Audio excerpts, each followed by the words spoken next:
I will read from the book. This one is bigger topic, so I will leave more time for it. Okay. So I'll just bring something spontaneously. What is bhakti? What is devotion to God? When does the devotion to God awaken? When you see the beauty in the world, when you are impressed by creation of God, just perfection. Everything is in such perfect order. Our body is in perfect order. Eyes and ears are in proper order. All the animals function in rhythm.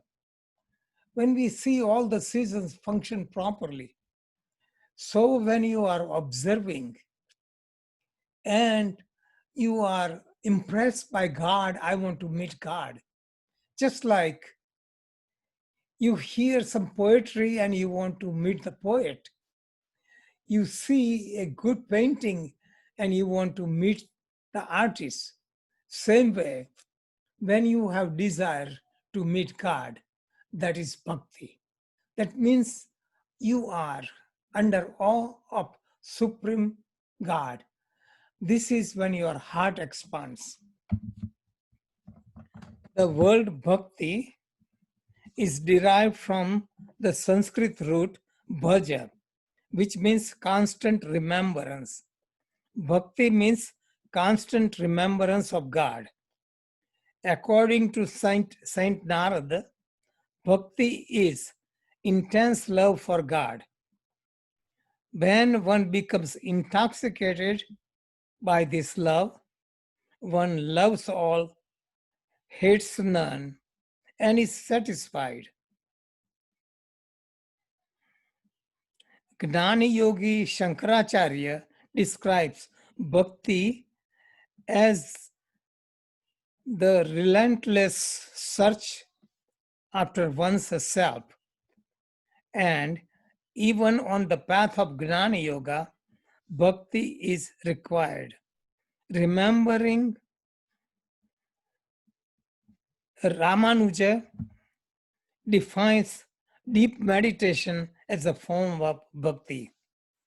Like the flower, like the flow of oil from one container to another, bhakti means constant flow. Okay. So this is what bhakti is about. Bhakti is constant flow. All the love in human life are conditional love.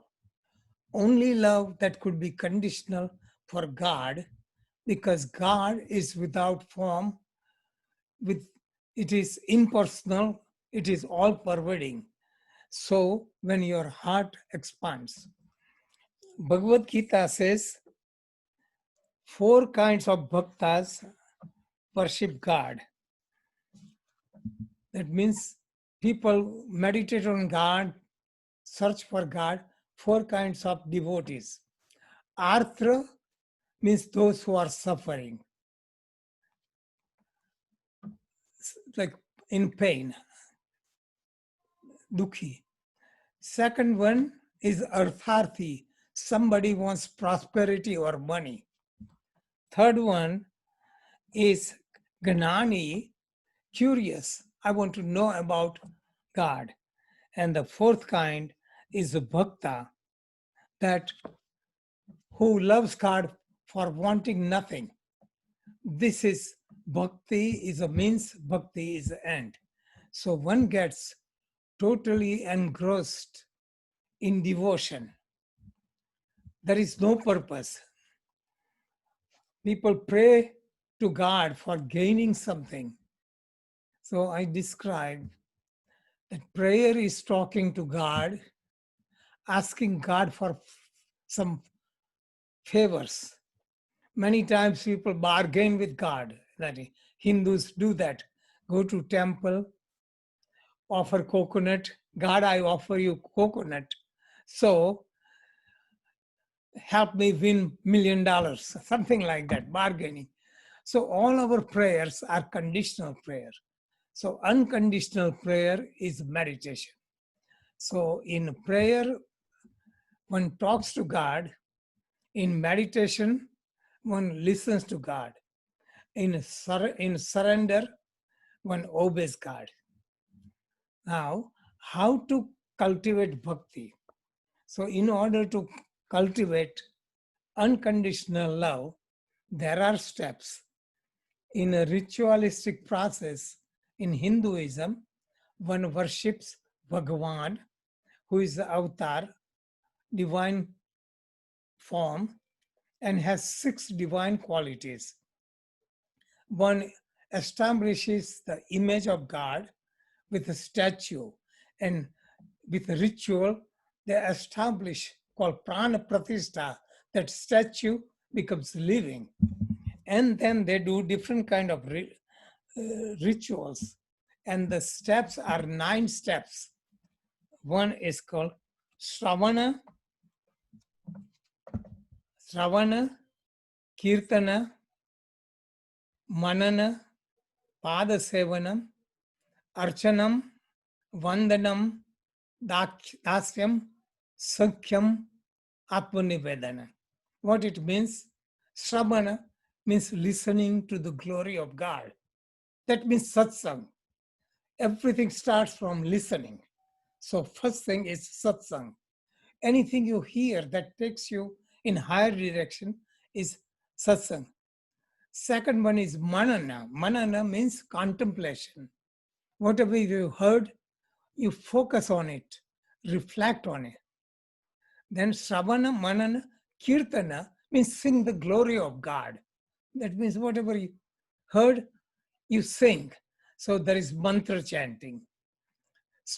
Sravana, Kirtanam, Mananam, Vandanam, Atmasevanam. All these things I have in the books, explain in detail. Kirtana, Smarana, Pada Sevanam, Archanam means worship, Vandanam means salutation. Then 3 things, last 3 things, Dasya. Dasya means being servant to God, serving God, like, like I am thy servant, thy will be done. So you become humble. Then you become humble, then you become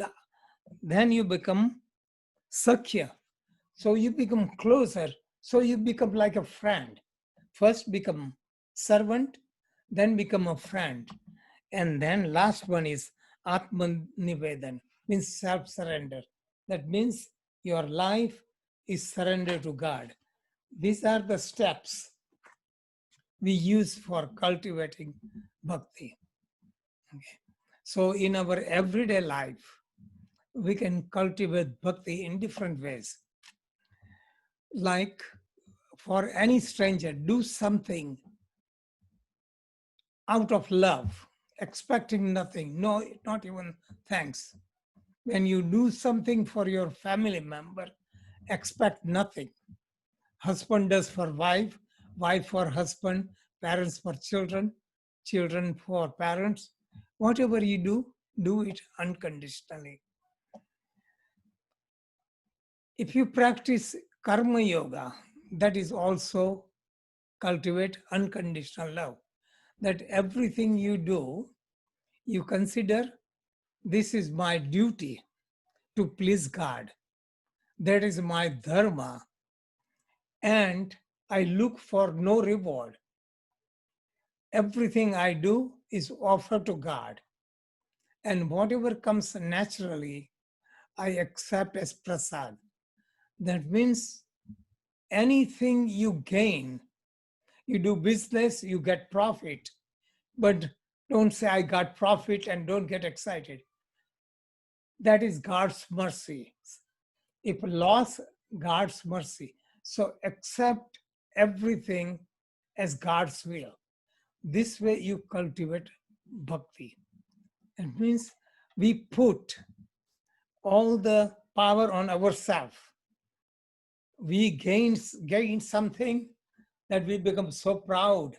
I worked so hard, so I became successful. But when there is a problem, then